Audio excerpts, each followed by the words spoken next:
Newsmax TV's coverage of America Votes 2016, the Arizona primary and the Utah caucus continues here.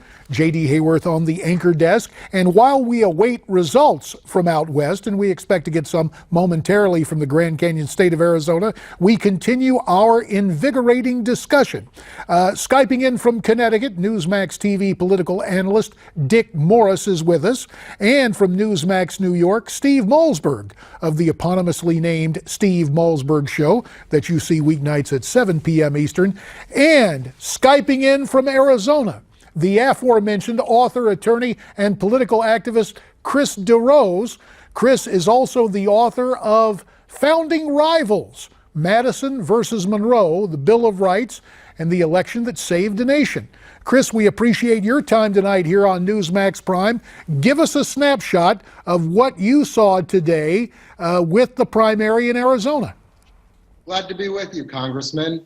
Well, I saw a level of enthusiasm and turnout at the polls that I've never seen before here in Arizona. I personally waited 3 hours to vote, and some places the lines were even longer. This is a race that matters both in the Republican contest and in the Democratic contest, and people were showing up in record numbers here in Arizona to make their voices heard. And as that was going on, Dick Morris, you have been taking a look at some new voters showing up, as Chris DeRose points out. You have a new column that will soon be out where you actually tabulate new voters coming into the Republican primary. Care to share that math with us, Dick? Good, thank you. At the moment, before tonight's results are in, 19 million people have voted in the Republican primaries in half of the country.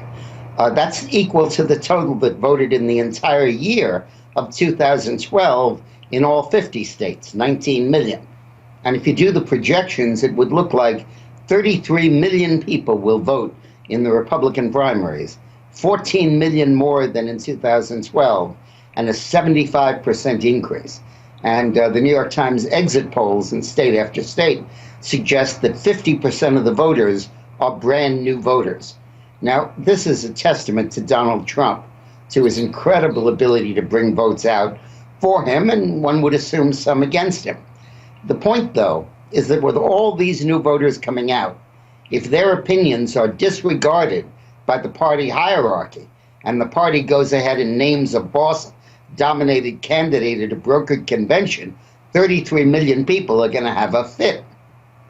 Let me turn to Chris DeRose. Steve, I'll get back to you in just a second, but while we've got Chris, and he's keeping an eye on things out in Arizona, Chris, let me ask you about the fact a lot of Republicans are making much of the fact that this is a closed primary, that only Republicans can vote. And let's be honest about it, there has been some conservative dissatisfaction over the years. Some conservatives have left the Republican Party, re-registered as independent or unaffiliated. In fact, now that's the biggest classification of voters in Arizona. Did you find recalcitrant Republicans re-registering as Republicans to vote in this closed primary? You know, it'll be interesting to see if that plays into it tonight. Obviously, the Secretary of State did a great job of letting people know in the run-up to the registration deadline that if you want to participate in our presidential preference, you have to be a member of a political party. And so we'll see if these if independents have changed their status to join either the Republican or the Democratic primary in order, or party in order to participate in the primary. One last question to you, Chris. Who's going to win tonight? Will it be Trump? Oh, you know what? Everyone's putting their money on Trump, but I wouldn't be surprised by a Cruz victory. You mentioned that this is a closed primary state. I believe Donald Trump has only won closed primaries or caucuses in Florida and Nevada, so that tends to favor Ted Cruz. Also, the limited polling data that we had showed Trump sitting in the low 30s. Well, this is as close to a two-man race as we've had so far this cycle on the Republican side. So you have Ted Cruz and Donald Trump going mano a mano, the race that both of them said that they wanted, really for the first time this cycle. And so Donald Trump tends to have a very high floor, but seems to have a really low ceiling as well. And so if Ted Cruz manages to win the late deciders and those votes that were up for grabs after Marco Rubio's departure, I would not bet against Ted Cruz in this race. Chris DeRose, you do a great job with political history. I enjoy your book about Madison and Monroe. We'll see how you do with prognostication. Thanks very much for your time tonight from the Grand Canyon State. Steve Malzberg, rather than taking the historical perspective, we're trying to gaze into the future. And you and I spoke earlier tonight, very confident that Donald Trump would prevail. Have you seen anything, and I know we're waiting for numbers, but anything that gives you pause, given the atmospherics and what's at hand here in Arizona with the closed primaries? I saw one report that the lines around some of the Phoenix polling places are tremendous. And why do I feel that that's not for Ted Cruz and it's not for the Democrat side? Why do I feel that anytime you hear about tremendously long lines, we're talking about Donald Trump? So if that's unscientific, and it is, I plead guilty, but I'm still putting my eggs in the Trump basket, at least for Arizona, and we'll see if Ted Cruz could get the 50% threshold in Utah and take all the delegates there. Dick Morris, your new column that readers will have the chance to get here very quickly in this internet age. You did the math for us earlier, but the real takeaway is that Trump's candidacy, you say, has drawn out 14 million new voters. That's nothing short of incredible. It is incredible. And remember that the election of 2004 was won because Bush and Rove got 10 million new white Republicans to vote. And the election of 2008 was won because Obama got 10 million more blacks, Latinos, and single women to vote. And the election of 2012 was lost by the Republicans because 5 million of the people Rove got out to vote stayed home.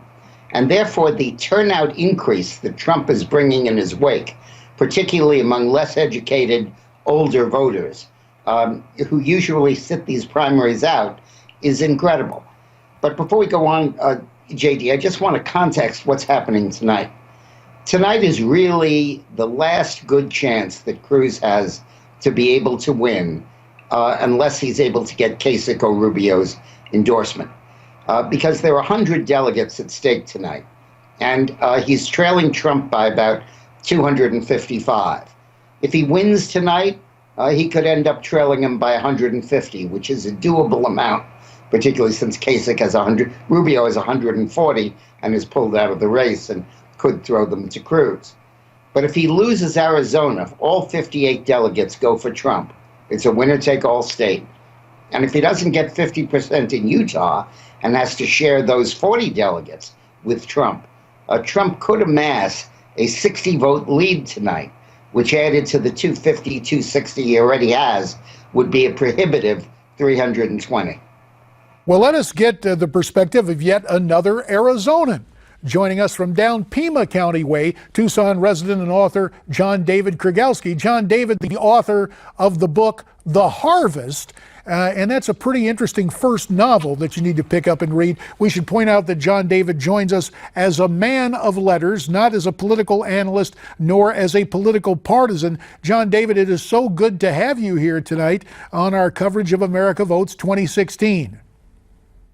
Absolutely a pleasure to be with you, John David. That's right. We share the name and the initials, and I'm interested in your perspective. What did you see down there in Pima County today when you went out to vote? Is Tucson Trump country or Bernie Sanders country? What are you seeing in different parts of the city?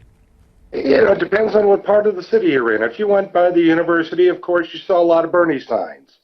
I think that you almost felt like Charlton Heston and the Omega Man, if you might be a Trump supporter heading out to vote today when you're running out to get your supplies. But a lot of people did show up. I saw on social media that there were 2 and 3 hour waits at the polling places.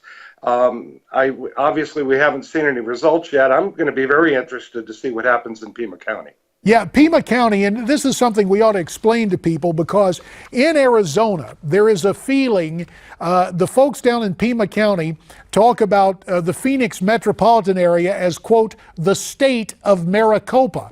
And, right. The Tucson area, a lot of civic pride, the University of Arizona there. So it's not so much a disconnect as a kind of geographical rivalry there. But on the university campus, you say a lot of the students are just burned up with passion for Bernie on the Democrat side? Oh, absolutely. I was talking to a friend today who told me that he went into one of the buildings at the university campus, and the walls were plastered with Bernie signs. And but it's not just the university. I mean, the city council here is very liberal. The county supervisors are very liberal. This Tucson is very much a dichotomy compared to Phoenix. Yeah, and as we see the differences around the state, it is worth noting that up on the Navajo Nation, they're on daylight time, so the time is different from down in the rest of the state, and so it's going to be interesting to see the results coming in. John David, would you venture a guess as to why we're not seeing results yet? I thought there might be some instantaneous reports from the various counties. Pima County, I don't know about Maricopa County, but Pima County has never been real swift in getting the county. Never swift. How about that? Steve Malzberg? 30 seconds. A nanosecond in Arizona lasts a long time, apparently. That it does. Yeah, apparently so. Now, I'm not qualified to weigh in. My old radio show was heard in Phoenix, and I was happy about that. But other than that, I can't comment. Well, I was too. I was very happy your show was heard on Phoenix back in a certain Senate campaign. Dick Morris, closing thought with you. 15 seconds. The long lines may be delaying the results coming in, which is, as Steve said, a positive sign for Trump. Long lines coming in and late results coming out. John David Krygelski from Tucson, Dick Morris from Connecticut, Steve Malzberg from Newsmax, New York. You have our thanks. We'll be back with more right after this.